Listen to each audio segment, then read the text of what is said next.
तो उन्होंने मुझे फ़ोन करके बताया कि यार एनसीपी, कांग्रेस, शिवसेना, जितने भी लोग चुनाव लड़ रहे थे, जो उनके टच में रहते थे, उन सबको फ़ोन करके कहा कि यार कोई बात नहीं, हार-जीत चलती रहती है, कुछ नहीं होता। कोई भी काम हो मुझे बताना, मैं बैठा हूँ। लोकसभा चुनाव के रिजल्ट्स के बाद, तो उसमें वो ट्रॉफ़ी थी, जैसा मैंने पहले भी कहा। अयोध्या के सांसद ट्रॉफ़ी के रूप में वो लेके बैठते थे और इस बात का एक सर्वे में ज़िक्र भी किया गया कि ये जो आप इसको रख के बैठते हो ना, इससे पब्लिक बुरा मानती है। कांग्रेस पार्टी से को देख करके कई बार ये लगता है कि ये वो मुद्दे उठाते हैं जो इनके नेताओं को समझ आते हैं। जनता के मुद्दे पे ऐसा बड़ा प्रदर्शन नहीं होता। जैसे अडानी का मामला, क्या आपको लगता है कि एक जनसाधारण को इस मुद्दे से बहुत फर्क पड़ रहा है और कांग्रेस पार्टी तक ये मैसेज है? मैंने आपको स्टार्टिंग में एक बात कही, उनको पता है इस बात के बारे में कि अडानी का मुद्दा वोटर के लिए नहीं है, आम जनता के लिए नहीं है। तो फिर किसके लिए? परसेप्शन के लिए है। महाराष्ट्र के नए मुख्यमंत्री देवेंद्र फडणवीस ने मुख्यमंत्री बनने से पहले ही विपक्ष के नेताओं को फोन करके किस बात का भरोसा दिला दिया? अडानी के मामले पे विरोध प्रदर्शन की शुरुआत करके क्या कांग्रेस पार्टी बीच में फंस गई है?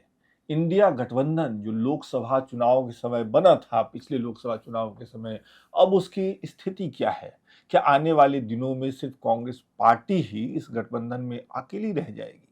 और संभल जा रहे राहुल गांधी को जब गाजीपुर बॉर्डर पे रोका गया तो वहां पार्टी के कौन से लोग नहीं थे? पार्टी के बड़े नेता तो थे, लेकिन स्थिति क्या थी? किन वजहों से राहुल गांधी बैरिकेड तक नहीं जा सके, अपनी गाड़ी के बाहर खड़े हुए और वहीं से उन्हें लौटना पड़ा? तो इन्हीं मुद्दों के इर्द गिर्द आज ऑफ कैमरा में लोकमत समूह के जर्नलिस्ट आदेश रावल से बातचीत करने का मन है। आप ये करिए कि आखिर तक इस वीडियो में बने रहिए। हमेशा की ही तरह मुझे पता चलता है कि आप इस शो को पसंद कर रहे हैं, देख रहे हैं और आपकी जो भी राय होती है वो बेबाक तरीके से लिख रहे हैं।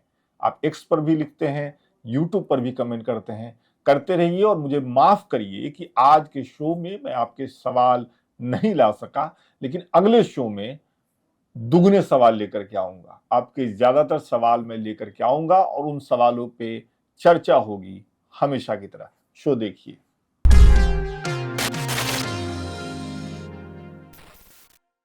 कैसे सर? बहुत बढ़िया। कहाँ से आ रहे हैं आप? पूरा एकदम एग्जीक्यूटिव लुक में, कोट पैंट, फॉर्मल, मतलब फॉर्मल में तो आप रहते ही हैं, लेकिन कोट वोट डाल के एकदम। तुमने भी मेरे कम रूप देखे हैं, देखोगे आहिस्ता आहिस्ता। नहीं, मैंने पूछा था आ कहाँ से रहे हैं? आ तो मैं घर से रहा हूँ। कभी कहाँ से आ रहे हैं? सीधा घर से। अच्छा। तो अभी क्योंकि आपका मेरा जो इंटरेक्शन है वो लंबा नहीं है, धीरे धीरे दिखेगा। हाँ दिखेगा। अभी आपने मुझे देखा है सिर्फ गर्मियों में, अब सर्दियों में देखना। अच्छा। चलिए, हमारे साथ हमारे दर्शक भी ऋतु के हिसाब से चेंज करना पड़ता है। अच्छा, ये बताइए, अभी जो हाल है राजनीति में, जो चीजें चल रही है, लोक संसद की कार्यवाही चल रही है, पहला हफ्ता संसद की शीतकालीन सत्र का पहला हफ्ता हमने देखा कि वो अडानी मामले की भेंट चढ़ गया। विपक्ष उस पर चर्चा की मांग करता रहा और सरकार की तरफ से उस पर बिल्कुल कोई मांग मानी नहीं गई और पूरा हफ्ता बर्बाद हो गया। दूसरे हफ्ते में ऐसा लगा कि मुलाकातों का दौर चला, जैसा आपने कहा था, और एक सहमति बनी। अंदर संसद की कार्यवाही भी चल रही है, बाहर विपक्ष के लोग प्रदर्शन भी कर रहे हैं। मैं आपसे ये पूछना चाह रहा हूं कि अडानी और संबल के मुद्दे, दो बड़े मुद्दे, कांग्रेस पार्टी बीच में फंसी हुई लग रही है। कभी वो संबल मुद्दा टैकल करना चाहती है, कभी वो अडानी पे रार करना चाहती है। मामला क्या? नहीं, बीच में नहीं। देखिए, दो अलग अलग चीजें हैं ये। अडानी का मुद्दा हमेशा से कांग्रेस पार्टी और राहुल गांधी के लिए नैरेटिव का मुद्दा रहा है। नैरेटिव किस बात का? कि अडानी और प्रधानमंत्री मोदी की घनिष्ठ मित्रता है और उनको जितने भी फायदे मिलते हैं वो इसी कारण से मिलते हैं। तो राहुल गांधी इस नैरेटिव को सेट करना चाहते हैं कि देखिए, भले ही प्रधानमंत्री के नाम पे कुछ ना हो, लेकिन जो भी प्रोजेक्ट्स मिलते हैं अडानी को, वो सब इन्हीं के लिए मिलते हैं और इन दोनों की आपस में साठ-गांठ है। ये वो परसेप्शन क्रिएट करना चाहते हैं देश की जनता के बीच में, क्योंकि उनका ये मानना है कि अडानी से वोट नहीं मिलेगा, लेकिन जब परसेप्शन क्रिएट करने में उससे आपको काफी मदद मिलेगी। अब आया संभल का मुद्दा। संभल में जो भी घटना घटी, सांप्रदायिक घटना हुई है, उसमें समाजवादी पार्टी डिस्कस कर रही है संसद के अंदर। अखिलेश ने खड़े होकर बयान दिया, रामगोपाल यादव का स्टेटमेंट है कि पार्लियामेंट में तो स्टेटमेंट नहीं देते कांग्रेस पार्टी और राहुल गांधी संभल जा रहे हैं। तो अगर आप इन दोनों को समझें तो मुझे समझ में ये आता है कि इंडिया अलायंस का पार्टनर अखिलेश यादव, और अखिलेश यादव को ये अच्छे से पता है कि जब भी अखिलेश की पॉपुलैरिटी या वोट घटेगी तभी कांग्रेस की बढ़ेगी। ठीक है, सही बात। ये बात दोनों को पता है, लेकिन फिर भी साथ है क्योंकि मजबूरी है। साथ है कि नहीं वो आगे सवाल आएगा, लेकिन मैं अभी एक चीज बस करेक्ट कर दूं बोलते हुए फ्लो साथ है का इसलिए कह रहा हूं कि इकट्ठे चुनाव लड़े लोकसभा का, और कम से कम उत्तर प्रदेश में सबसे बड़ी सफलता मिली, ये मेरा मतलब साथ है। अब आप अपनी बात कीजिए। हाँ नहीं, बोलते हुए फ्लो में आप बोल गए कि संभल में सांप्रदायिक घटना हुई है। सांप्रदायिक नहीं है, वहां मस्जिद को लेकर के विवाद हुआ, भीड़ जुटी, भीड़ ने पुलिस पे पथराव किया और पुलिस की फायरिंग में 5 लोगों की मौत हुई है। तो ये घटना हुई है, बस इसको एक तो मुझे ऐसा लगा कि इसमें, क्योंकि मैंने इसलिए शब्द का इस्तेमाल किया कि एक बार फिर से वही तनाव पैदा हुआ। हाँ, मतलब इस बार प्रशासन और एक पक्ष के बीच में है, लेकिन वो समुदाय आमने सामने लेकिन नहीं है। उसको देखा वैसे ही जा रहा है। ठीक है, उसी एंगल से राजनीतिक पार्टियां देख रही हैं, राजनीतिक पार्टियां ऐसे देख रही हैं, ऐसे ही देख रही हैं। ये एक इंटरेस्टिंग। देखिए मैं आपको बताता हूँ कांग्रेस पार्टी क्या कर रही है। कांग्रेस पार्टी को ये लगा, इनको ये पता था कि 10 तारीख तक आप वहां पे जा नहीं सकते, परमिशन को मिली नहीं। आप एलओपी हैं, आपने अपने सांसद लिए उत्तर प्रदेश के, और प्रियंका गांधी साथ में गई। इनको अच्छे से पता था कि इनको गाजीपुर बॉर्डर पे रोका जाएगा। अच्छा, बेसिकली क्या है ये पॉलिटिक्स कौन सी है? ये पॉलिटिक्स है एक मैसेज की पॉलिटिक्स, जो राहुल गांधी करते आ रहे हैं। दरअसल हुआ क्या, राहुल गांधी के ऊपर ना काफी दबाव था उनकी वर्किंग कमेटी का और बाकी लोगों का कि आप सिर्फ माइनॉरिटीज की बात मत करिए, आप सिर्फ मुसलमानों की बात मत करिए, आपको सबकी बात करनी चाहिए। और अब ये देश जो है ना, ये देश बदल चुका है। अब ये कोई सेकुलर कंट्री नहीं बचा है, अब इसका झुकाव राइट विंग की तरफ हो चुका है। ये बात चिदम्बरम बोल चुके हैं ऑन रिकॉर्ड। तो आपको थोड़ा सा बैलेंस करना चाहिए, क्योंकि हम एक पॉलिटिकल पार्टी को, एनजीओ तो है नहीं, तो हमें भी अपने वोट बैंक को ध्यान में रखकर ही राजनीति करनी चाहिए। तो राहुल गांधी को जब ये कहा गया कि आप वापस कांग्रेस अध्यक्ष बनो, तो उन्होंने इस बात का जिक्र किया था कि आप लोग चाहते हैं कि मैं सिर्फ धर्म के हिसाब से बात करूं, वोट के हिसाब से बात करूं, लेकिन मुझे ऐसा लगता है कि जिसकी भी आवाज दबाई जा रही है, जो भी कम्युनिटी है, कोई भी धर्म है, उससे जुड़ा कोई व्यक्ति है, वो अगर परेशान है, वो अगर दिक्कत में है, तो मैं उसकी आवाज उठाऊंगा। तो राहुल गांधी उस वर्किंग कमेटी की उस बात को मानने के लिए राजी नहीं हुए, और इसीलिए उन्होंने अध्यक्ष पद से इस्तीफा दे दिया था। ये पिछला अध्यक्ष पद जब 19 में उन्होंने रिजाइन किया था, उसके बाद उन्होंने ये बात कही थी, तो उनको कहा गया कि आप दोबारा अध्यक्ष बन जाइए। बोला आप चाहते हैं कि मैं सिलेक्टिव पॉलिटिक्स करूं, सिलेक्टिव धर्म की करूं, सिलेक्टिव कम्युनिटी की करूं, बोला वो संभव नहीं है। हालांकि 5 साल के बाद राहुल गांधी जाति की बात कर रहे हैं, ठीक है। और एक दौर था कांग्रेस में जब कहते थे कि जात पे ना पात पे, मोहर लगेगी हाथ पे, इंदिरा गांधी की बात पे, है ना, कुछ ऐसा नारा था। हाँ। लेकिन राजनीति है, बदलती रहती है। वो एक दौर था, ये एक नया दौर है। दो बातें आपकी बातों से निकली हैं। मैं अपने अगले सवाल पे आऊं उसके पहले जो आपने एक बात कही कि राहुल गांधी पे उनकी वर्किंग कमेटी का ये आरोप था, और कांग्रेस पार्टी आरोप नहीं था, मतलब वो चर्चा थी और वो चाह रहे थे कि राहुल गांधी ऐसी पॉलिटिक्स करे। मैं आपसे ये पूछ रहा हूं कि अब राहुल गांधी क्या इस बात से कन्विंस्ड हैं कि इस देश में, जैसे उनकी ही पार्टी के नेता कह रहे थे कि बदल चुका है मामला और उनको अपनी राजनीति बदलनी पड़ेगी, या राहुल गांधी अपने हिसाब से ही अपनी राजनीति चलाने पे अभी भी जोर दे रहे हैं? नहीं, देखिए, एक पॉलिटिकल पार्टी के लिहाज से उनको ये पता है कि अगर मुस्लिम वोट बैंक, जो कि एक बड़ा वोट बैंक है देश का, वो आपकी तरफ देख रहा है, तो आप उसको छोड़ नहीं सकते। पहली बात, आपको एक बीच का रास्ता निकालना पड़ेगा कि ताकि आपको जो दूसरे धर्म के लोग हैं, दूसरी जाति के लोग हैं, वो भी आपको वोट दें। तो ये जो रास्ता निकला है कास्ट सेंसस का, SC ST OBC की बात जो राहुल गांधी करते हैं, वो उसके बीच का रास्ता है। उनको समझाया शरद यादव और सीताराम येचुरी ने, जो दुनिया में नहीं है आज, कि धर्म की जो काट है वो जाती है। तो राहुल गांधी उधर एड्रेस करते अपने माइनॉरिटी वोटर्स को, लेकिन साथ साथ कास्ट को भी साथ लेके चलना शुरू कर दिया। हाँ, मैं कहूंगा अब तो लगभग 1-1.5 साल हो गया जी। हाँ, और उसका उनको फायदा ही मिला है लोकसभा चुनाव में। तो ऐसे मुझे लगता है कि एक बीच का रास्ता निकालने की कोशिश, लेकिन लोकसभा चुनाव के बाद विधानसभा के चुनाव में वो चीज नहीं निकल पाई, क्योंकि इनको ये लग रहा था कि ये नैरेटिव जो है वो कैरी करेगा, लेकिन वो नहीं कर पा रहा है। क्योंकि लोकसभा चुनाव का मुद्दा अलग होता है, विधानसभा चुनाव का मुद्दा अलग होता है, सरपंची के चुनाव का मुद्दा अलग होता है, हर चुनाव डिफरेंट होता है, जितना छोटा चुनाव होता है उतना डिफिकल्ट होता है, क्योंकि आपको मैन टू मैन मार्किंग करनी पड़ती है। तो अब क्योंकि ये लोग समझ नहीं पाए कि हमें लोकल इश्यूज पे चुनाव लड़ने चाहिए थे, महाराष्ट्र के क्या इशू थे, हरियाणा के क्या इशू थे, जैसा चुनाव कांग्रेस पार्टी ने लड़ा था कर्नाटका में, कर्नाटका में इन्होंने बिल्कुल कर्नाटका के अंदर जो रीजन थे ना उनके हिसाब से चुनाव लड़ा था, वहां सफल हुए। लेकिन अब ये इन्होंने क्या किया कि पार्लियामेंट को नजर में रखते हुए कि हमने हमारे क्या इश्यूज वहां पे थे, संविधान का मुद्दा था, का सेंसस था, उसी को कैरी किया हरियाणा महाराष्ट्र में, तो हार गए। अच्छा, एक बात बताइए, अभी मौजूदा समय में मुख्य विपक्षी पार्टी कांग्रेस पार्टी है। एक दौर था अभी पीछे ही जब यूपीए की सरकार थी 10 साल तक, तो मुख्य विपक्षी पार्टी भारतीय जनता पार्टी वो रोल अदा कर रही थी। क्या आप ये मानते हैं कि भारतीय जनता पार्टी, अब तो सरकार में भी उसको लगातार जन समर्थन मिल रहा है, लेकिन भारतीय जनता पार्टी जो विपक्ष में होती है और वो जिस तरीके से जनता के मुद्दे उठाती है, जैसे आज भी स्मृति ईरानी की आलोचना कई बार होती है ना, वो गैस सिलेंडर लेकर के प्रदर्शन करने के लिए, और रविशंकर प्रसाद उनका प्याज का माला पहन करके प्रदर्शन करने के लिए होती है ना, वो तस्वीर लोग शेयर करते हैं। लेकिन कितने एग्रेसिव होकर के भारतीय जनता पार्टी जनता के मुद्दे उठाती थी जो वो विपक्ष में रहती है। कांग्रेस पार्टी से को देख करके कई बार ये लगता है कि ये वो मुद्दे उठाते हैं जो इनके नेताओं को समझ आते हैं, जनता के मुद्दे पे ऐसा बड़ा प्रदर्शन नहीं होता। जैसे अडानी का मामला, क्या आपको लगता है कि एक जनसाधारण को इस मुद्दे से बहुत फर्क पड़ रहा है और कांग्रेस पार्टी तक ये मैसेज है? मैंने आपको स्टार्टिंग में एक बात कही, उनको पता है इस बात के बारे में कि अडानी का मुद्दा वोटर के लिए नहीं है, आम जनता के लिए नहीं है। तो फिर किसके लिए? परसेप्शन के लिए है। तो उस परसेप्शन के लिए है कि लोग इस बात को माने कि अडानी को जितना फायदा हो रहा है वो प्रधानमंत्री की मर्जी से हो रहा है और उनसे उनकी मित्रता है।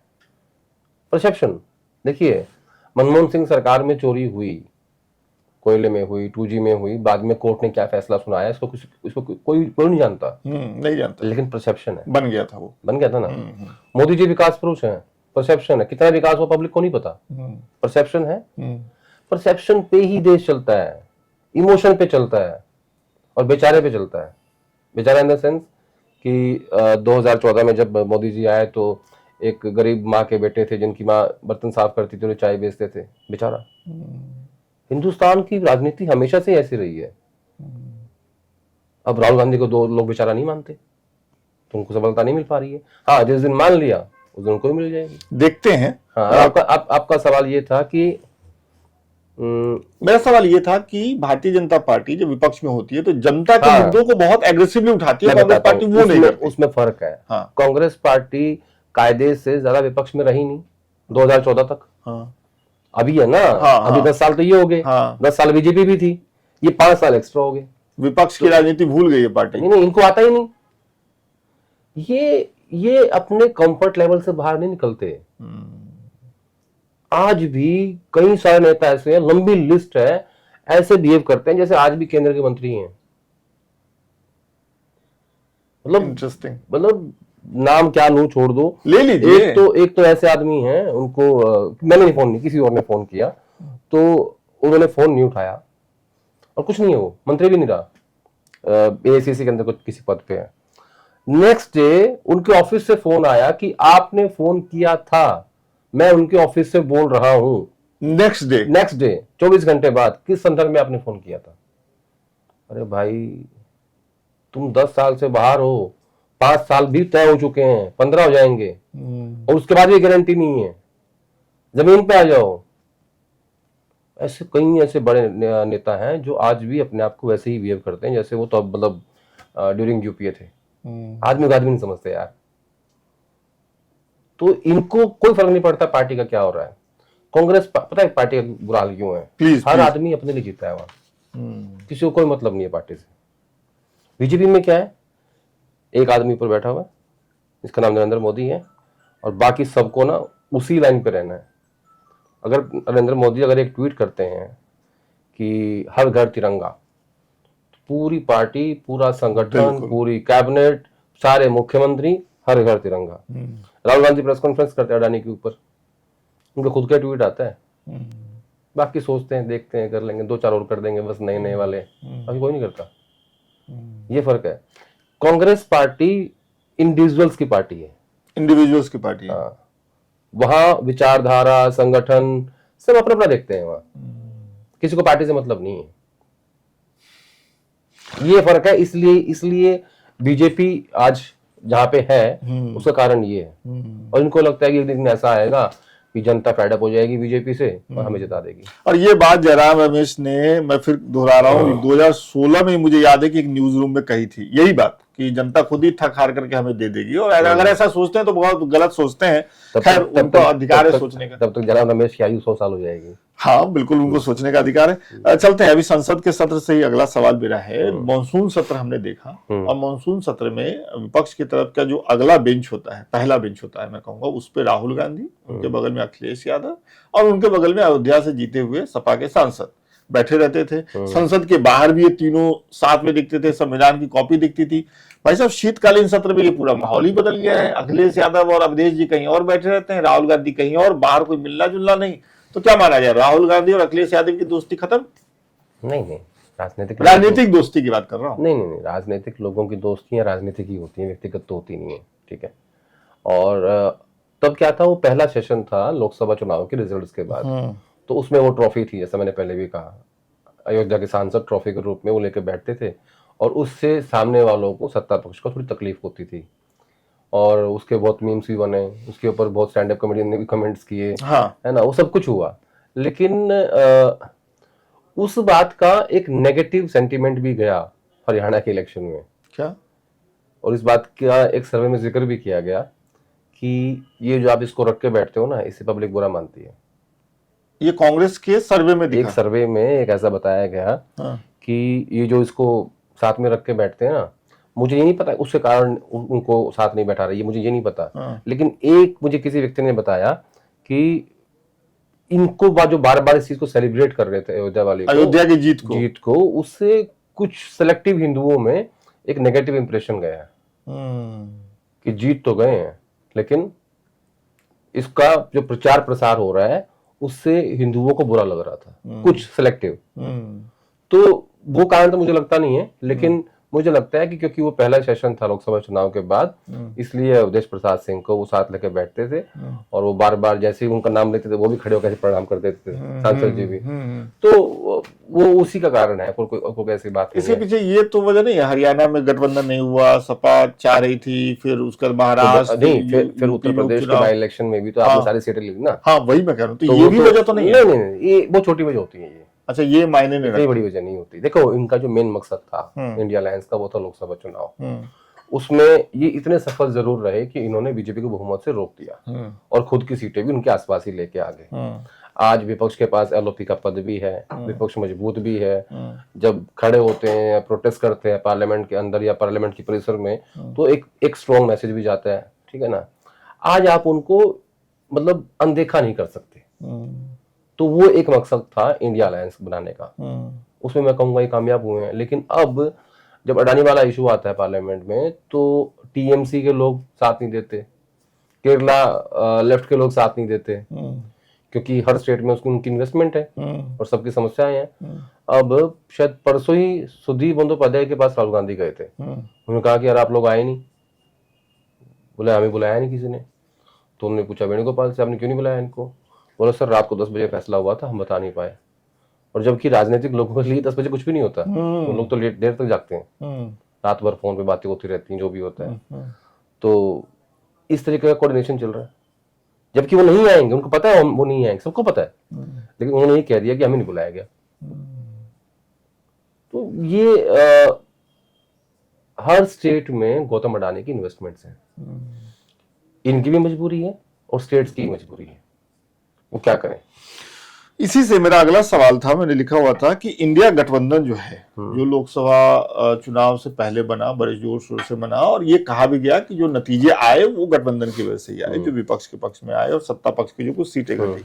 अब ऐसा लग रहा है कि इंडिया गठबंधन में कुछ दिन बाद सिर्फ कांग्रेस पार्टी ही बचेगी। जैसे अडानी के मामले पे टीएमसी अलग हो गई, ममता बनर्जी ने साफ कह दिया कि हम साथ नहीं आएंगे, उनके अलग मुद्दे हैं। आप देखिए कि दिल्ली में अरविंद केजरीवाल की पार्टी लगभग अलग हो चुकी है, उनके अलग मुद्दे हैं। वो दिल्ली में क्राइम का बढ़ता रेट और उसको उठा रहे हैं क्योंकि चुनाव है। आप देखिए कि सपा ने कहा है, अभी सपा के एक सांसद ने कहा कि भाई जो संभल का मामला है वो अडानी के मामले से ज्यादा बड़ा है, क्योंकि वहां 5 लोगों की मौत हुई है। आप खुद ही जिक्र कर रहे हैं कि अडानी के मामले में और भी पार्टियां साथ नहीं दे रही। तो कांग्रेस पार्टी की रणनीति क्या है? इंडिया गठबंधन कैसे आगे बढ़ेगा? क्या इसका भविष्य क्या है? उनको ये लगता है कि जब राहुल गांधी या कांग्रेस पार्टी अडानी की बात करते हैं तो वो नरेंद्र मोदी को बुरा लगता है। क्या क्या, एक बार फिर से दोहराइए। राहुल गांधी को ये पता है, हाँ। वो ये मानते हैं कि जब वो अडानी पे हमला करते हैं, अडानी की बात करते हैं, हाँ। तो नरेंद्र मोदी को बुरा लगता है। अच्छा, इसलिए वो करते रहेंगे चाहे कोई भी कीमत चुकानी पड़े। चुका तो रहे हैं। मेंबर ऑफ पार्लियामेंट, आपका मेंबरशिप चली गई थी, आपका घर चला गया था, और इसके अलावा अब आपके पास एसपीजी भी नहीं है, और आगे भी चुकानी पड़ेंगी। हेराल्ड वाला वो मामला चल ही रहा है, ईडी में आपकी पेशी हुई लगातार 50-60 घंटे की, आपकी मदर की हुई, तो चलता रहता है सब, तो राजनीति है। नहीं, लेकिन सवाल वही है कि इंडिया गठबंधन में जो बिखराव दिख रहा है उसको लेकर के पार्टी क्या सोचती मैं है? ये कह रहा राहुल हूँ, गांधी मैं क्या ये कह रहा हूँ कि देखो, ये सारी पार्टियां वो हैं जो मंडल दौर से निकली हैं, और इन सब के पास वो वोट बैंक है जो कांग्रेस पार्टी का वोट बैंक है, और उन पार्टियों को पता है कि अगर हम मरेंगे तो कांग्रेस बढ़ेगी। तो मैंने बार बार आपको कह रहा हूँ, उसका जो मेन मकसद था वो लोकसभा चुनाव था। अच्छा, अब राज्यों की अपने अपने हिसाब से राजनीति करेंगे, अच्छा, लेकिन सिंबॉलिक तौर पे दिखाते रहेंगे, देखिए इंडिया अलायंस है, ये है, वो है, वो सब चलता रहेगा। मतलब आप कहें तो नहीं है इंडिया गठबंधन वैसे अभी नहीं, नहीं है ना। अच्छा, अलायंस की जो मैं बात कर रहा हूँ उसमें क्लियरिटी थी कि ये जो समझौता है ये सिर्फ और सिर्फ लोकसभा चुनाव तक है। स्टेट्स की राजनीति के जो भी चुनाव होंगे राज्यों के, वो हम अपने अपने हिसाब से करेंगे। अगर किसी की सहूलियत बनती है कि अलायंस हो सकता है तो हो जाएगा, नहीं तो कोई मैंडेटरी नहीं है, कोई कंपल्शन नहीं था कि भाई करना ही करना है आपको। अच्छा, तो रणनीति ये है कि वो क्लियरिटी थी। अच्छा, रणनीति ये है कि विपक्षी पार्टियां अपने अपने स्टेट में या केंद्र में भी अपने अपने मुद्दे उठाएंगी, किसी मुद्दे पे साथ आ सकती है तो साथ आ जाए, ये कोशिश करेंगे। अच्छा, आए तो अच्छी बात है, नहीं आए तो आप अपने घर में खुश हो, मैं अपने घर में खुश हूँ। 1 दिसंबर जैसे बोलते हैं ना फिल्मों में कि इतने तारीख की दरमियानी रात, 1 दिसंबर के दरमियानी दिन, माफ करिएगा अगर ये सही नहीं है तो, आपने एक शेर लिख दिया एक्स पे, सोशल मीडिया पे, अगर वो जहर देता तो दुनिया की नजरों में आ जाता, उसने यूं किया कि वक्त पर दवा नहीं दी। अख्तर नजमी साहब का ये शेर है। जनता पूछ रही है ये मतलब क्या है, किसके लिए लिख रहे हैं आदेश रावल? शेर है, सबको पता क्या मतलब है। भावार्थ पूछ रही है ना जनता। कई चीजों के भावार्थ जो है ना वो थोड़े डिफिकल्ट होते हैं, उनकी व्याख्या करनी मुश्किल हो जाती है पब्लिक प्लेटफॉर्म पे, या ये कहूँ कि कैमरे के सामने, या ये कहूँ कि ट्विटर पे भी, या किसी भी पब्लिक प्लेटफॉर्म पे, तो कुछ चीजों को ढका ही रहने दो, ढकाए रहने दे। अच्छा, ये बताइए, इससे निकल एक हालांकि वैसे, और मैंने जब पढ़ा मैंने तो अख्तर नजमी साहब का एक और शेर है, नाव कागज की छोड़ दी मैंने, नाव कागज की छोड़ दी मैंने, अब समुंदर की जिम्मेदारी है ना?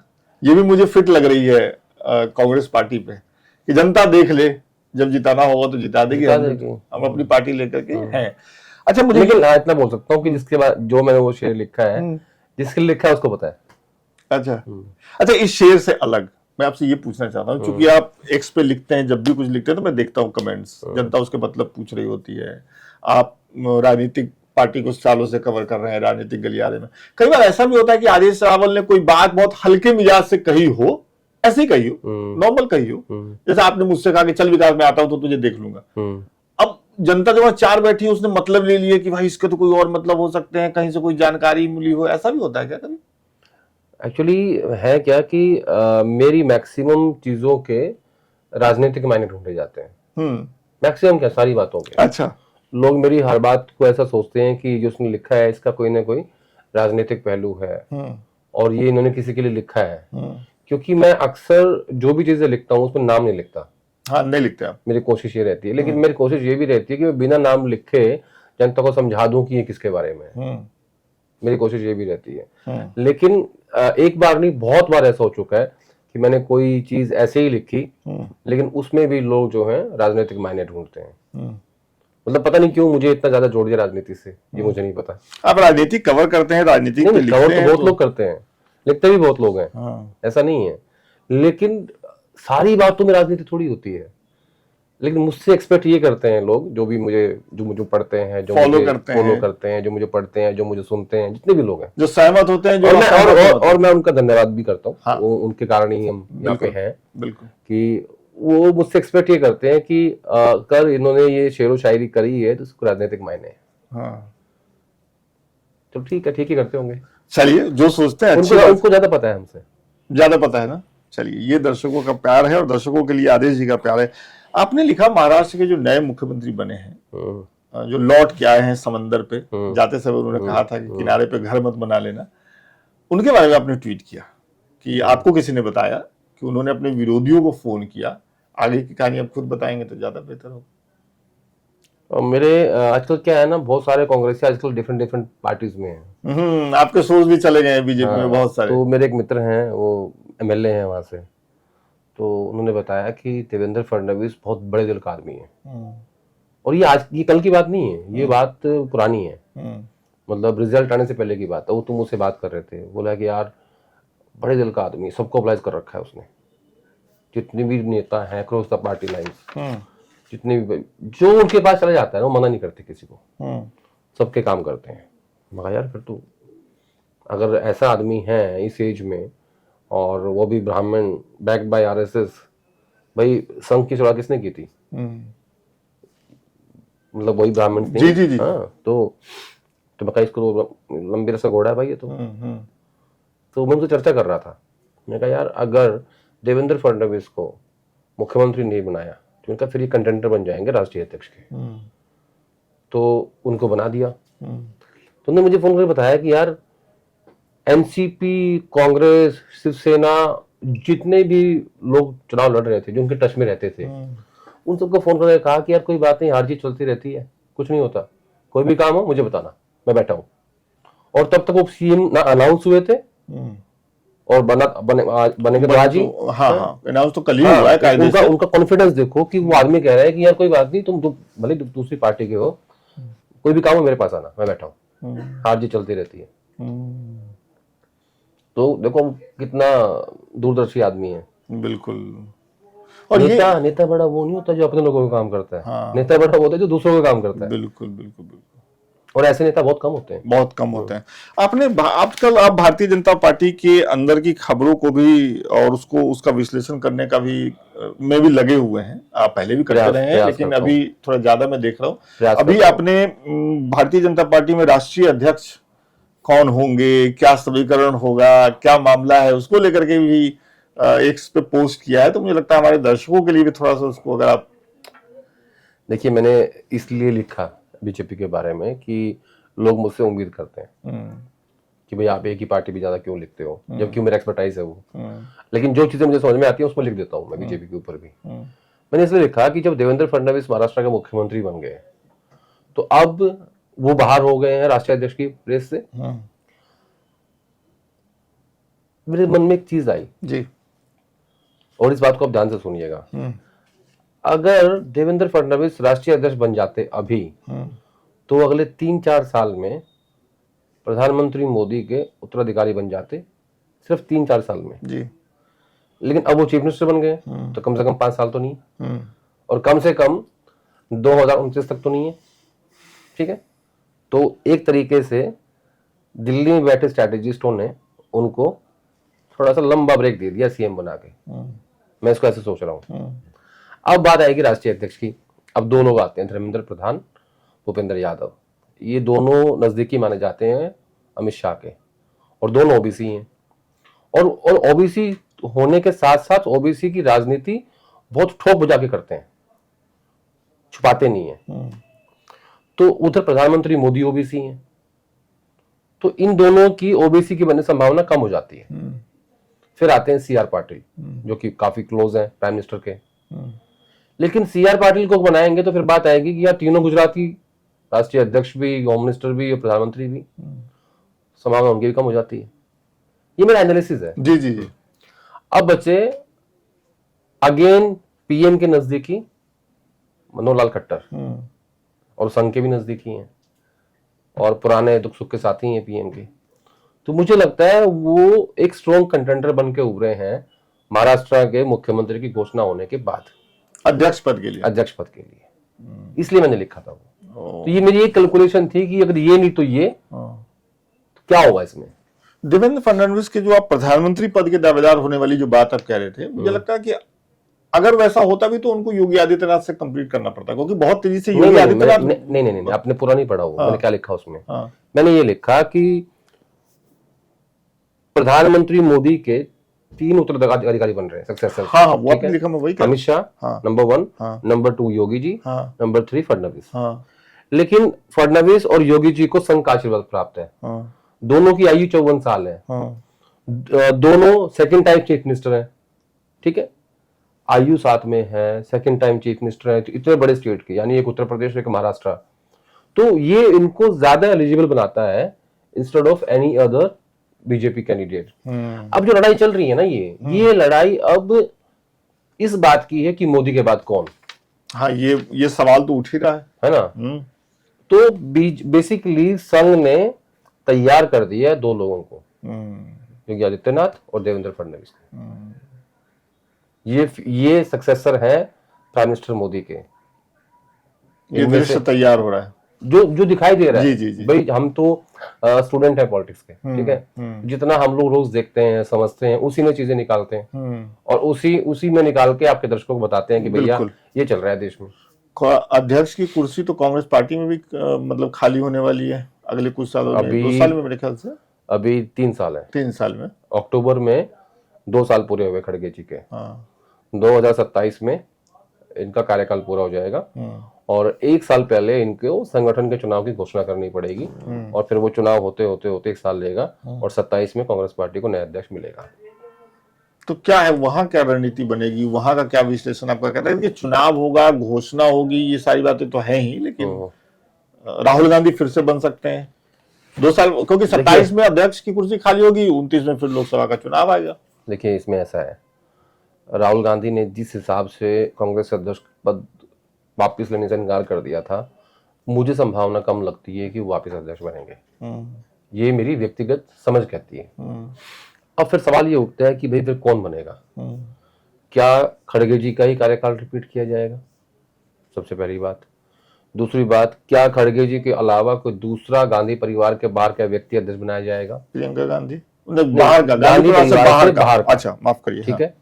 अब उसमें अशोक गहलोत थे, वो परिवार का ट्रस्ट खो चुके हैं, और कोई मुझे नजर नहीं आता जैसा अध्यक्ष कांग्रेस पार्टी को चाहिए वैसा, या गांधी फैमिली को चाहिए, वो नजर नहीं आता। अब जिस हिसाब से प्रियंका गांधी को समय और परिस्थितियों ने बनाया सांसद, क्या उसी हिसाब से अब गांधी परिवार को ये फैसला करना पड़ेगा कि क्या प्रियंका गांधी को पार्टी सौंप दे? देखिए अगर नहीं सौंपते हैं और बाहर के व्यक्ति को किसी को देते हैं, तो क्या होता है, गांधी का जो कंट्रोल है ना वो थोड़ा कम हो जाता है पार्टी के ऊपर। भाई घर की कंपनी है ना, कंट्रोल तो सबको चाहिए, तो वो कम हो जाता है। तो जिन समय और परिस्थितियों ने प्रियंका गांधी को सांसद बनाया है, कहीं ऐसा ना हो कि वही समय परिस्थितियां उनको पार्टी का अध्यक्ष बना दे। ये एक दूरगामी सोच है। राजनीति में इतना बड़ा प्रेडिक्शन होता नहीं है, 3 दिन बाद क्या होगा ये नहीं पता होता। हाँ बिल्कुल, ठीक है, बिल्कुल। लेकिन जब मैं इसको सोच रहा था, जब मैं इसको लिखना सोचा, तो ये सोचा कि क्या क्या संभावनाएं हो सकती हैं। या तो राहुल गांधी को बनना पड़ेगा, अब क्योंकि वो एलओपी भी हैं, और उदयपुर जो संकल्प आपने लिया था, आपने कहा था कि एक व्यक्ति एक पद पे रहेगा, तो आप दोनों पद नहीं ले सकते, नहीं ले सकते, ठीक है। और कोई ऐसा व्यक्ति है नहीं जिसको आप ये पद दे दो, क्योंकि गांधी के एलओपी बनने के बाद आप 1 साल बाद 2 साल बाद आप ये कहो कि मैं बैकआउट कर रहा हूं उससे, वो मैसेज ठीक नहीं जाएगा। आप ये कहते हो कि मैं इंडिया अलायंस का नेता हूं विपक्ष का, तो मुझे तो सबकी आवाज उठानी है, और संसद से बेहतर क्या हो सकता है? सही बात, कुछ भी नहीं। हाँ कुछ भी नहीं, कुछ भी नहीं। तो सबसे बड़ी जगह है वो देश की, कि जहां आपको अपनी बात उठानी है। जब आप वहां बोलते हो तो पूरे देश में मैसेज जाता है कि राहुल गांधी ने ये बात उठाई है। तो ऐसी परिस्थिति में, परिस्थितियां ऐसा कह रही हैं या डेवलप हो रही है राजनीतिक परिस्थितियां, जो प्रियंका गांधी 6 महीने पहले चुनाव लड़ना नहीं चाहती थी, वो 6 महीने बाद सांसद है। इसलिए मैं कहता हूं कि प्रेडिक्शन नहीं होता, लेकिन ये कांग्रेस पार्टी के अंदर का मैं इसलिए कर पा रहा हूं कि चीजें दिखाई दे रही हैं। या तो राहुल गांधी को खुद बनना पड़ेगा, या फिर देना पड़ेगा अपनी बहन को। आप और कोई रास्ता नहीं है। आप जब ये बता रहे थे तो आपने एक लाइन कही कि कोई दूसरा अध्यक्ष खड़गे जी के बाद दिखता नहीं है अध्यक्ष जैसा, या फिर जैसा गांधी परिवार को चाहिए। तो गांधी परिवार को कांग्रेस पार्टी का कैसा अध्यक्ष चाहिए, लोग पूछेंगे, लोग जानना चाहेंगे क्या क्वालिटी खोजती है गांधी परिवार। जो उनके हिसाब से चले, जो कंपनी पे कब्जा करने की ना सोचे, जो ये वैसा चाहिए जैसे जैसे भगवान राम के खड़ाऊ लेके भरत ने इंतजार किया 14 साल, रिमोट कंट्रोल वाला। बताओ तो दिया। हाँ हाँ, मैं वही कह रहा हूं। जैसा भगवान राम के खड़ाऊ को रखकर सिंहासन पे भरत ने किया, वैसा अध्यक्ष चाहिए, with all due respect to everybody. ये दिलचस्प बात है। मुझे एक चीज आखिर में बताइए, आप इतने सालों से कांग्रेस कवर कर रहे हैं, कांग्रेस पार्टी की एक सबसे बेसिक दिक्कत जो आदेश रावल को लगती है, बड़ी दिक्कत, जो आपको लगता है कि ये चीज अगर ठीक हो जाए तो पार्टी की स्थिति, पार्टी के कार्यकर्ता जो इतना असंतुष्ट हैं, जो दुखी हैं, नाराज हैं, वो संतुष्ट होंगे, पार्टी के दिन बहुरेंगे। देखिए, देश की मुख्य विपक्षी पार्टी है ना, कि पार्टी मजबूत होगी तो देश की जनता की आवाज भी मजबूत होगी। इस लिहाज से मैं आपसे पूछ रहा हूं। दिक्कत को मानने की दिक्कत है, मानते ही नहीं। क्या बात है। पहले तो ये मानो कि दिक्कत है, तो दिक्कत को मानो कि दिक्कत है। जिस दिन मान लेंगे कि दिक्कत है, सब ठीक हो जाएगा। चलिए, इसी हाँ बिल्कुल, ये बहुत दिलचस्प बात कही आपने। मतलब मुझे लगता है लंबा चौड़ा जवाब से सबसे ज्यादा सही जवाब तो यही हो गया। कई बार कुछ ना बोलना भी अच्छा जवाब होता है। तो पहले मान लो कि दिक्कत है, तब सब ठीक हो जाएगा। मान ही नहीं रहे। चुनाव सारी चीजें हैं उसमें, संगठन है, चुनाव है, वर्किंग स्टाइल है, मोनोपोली है। राहुल गांधी आर्टिकल लिखते हैं कि मैं मोनोपोली के खिलाफ हूँ बिजनेस में, पार्टी में ही, और आपकी खुद की पार्टी मोनोपोली है। गांधी जी की नहीं है, किसी और की है। किसी वेणुगोपाल, इसकी भी है। किस वेणुगोपाल से कुछ आपकी वैसे कभी कोई नाराजगी रही? लोगों को लगता है क्या फर्क पड़ता है अपना किसी से? ना तो उसने मेरी बहस खोली, ना मैंने उसकी बहस खोली। जो मुझे दिखता है ना, मैं बोलता हूँ उसको। मेरी समस्या ये है, मैं उसको बोलता भी हूँ, मैं उसको लिखता भी हूँ।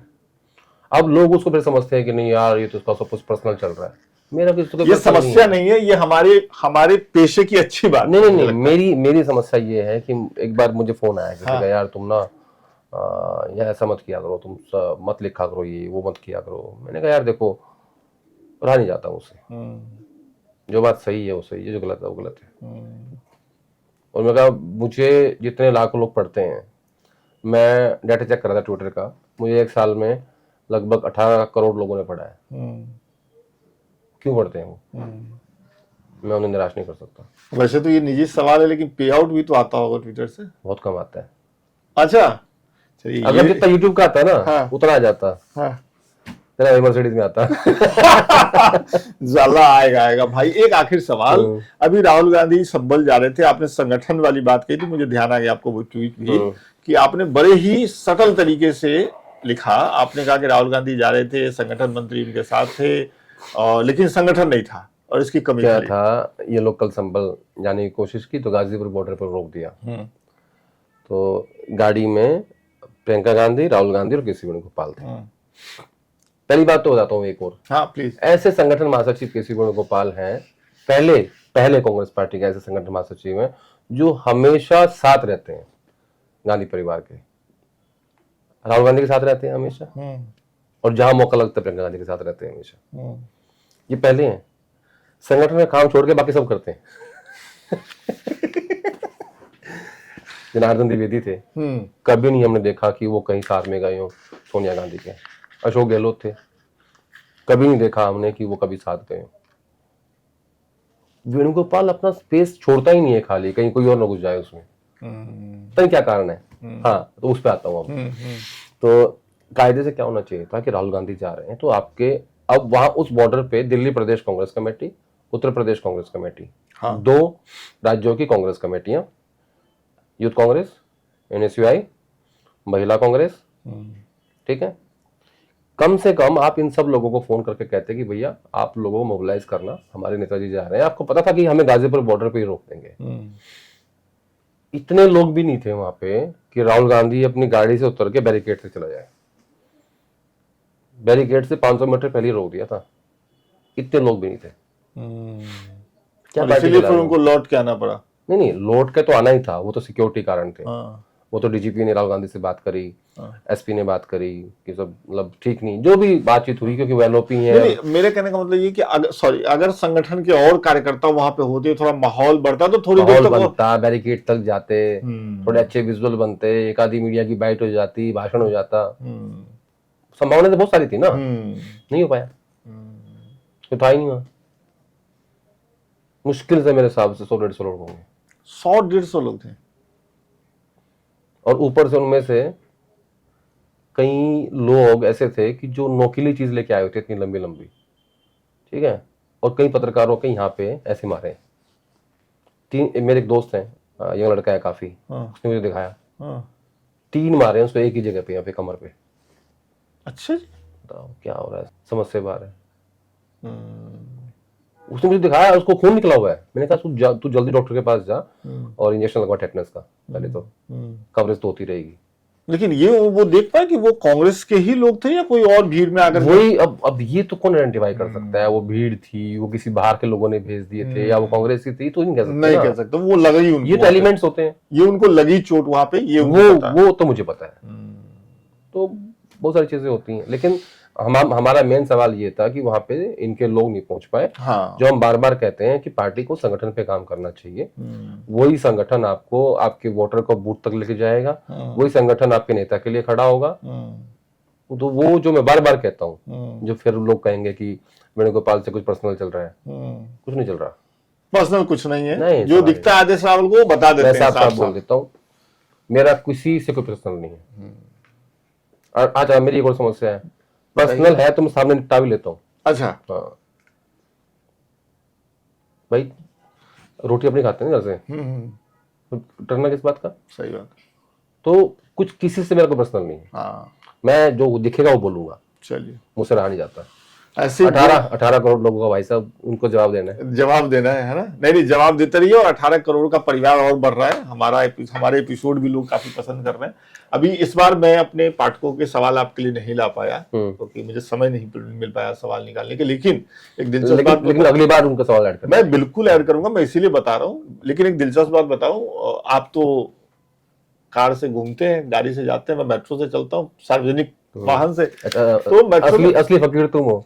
नहीं, मैं ये नहीं कह रहा हूँ। तो मेट्रो में हमें हमारा एक दर्शक मिले। अच्छा। हाँ, मैं बैठा था और वो सामने थे। उन्होंने कहा कि मैं देखता हूँ आदेश रावल के साथ आप लोग मत पे काम करते हैं। मैंने कहा कि हाँ, तो अच्छा लगा। जलवा जला है आपका। नहीं, बस आपकी वजह से लोग देख। वो असली फकीर मैं हूँ, जोड़े वाला। जिस फकीर की बात कर रहे थे ना, जैसे तुम नहीं हो, वो मैं हूँ। चलिए, वो जनता बताएगी हम दोनों में से कौन फकीर है। बहुत बहुत शुक्रिया हमसे बात।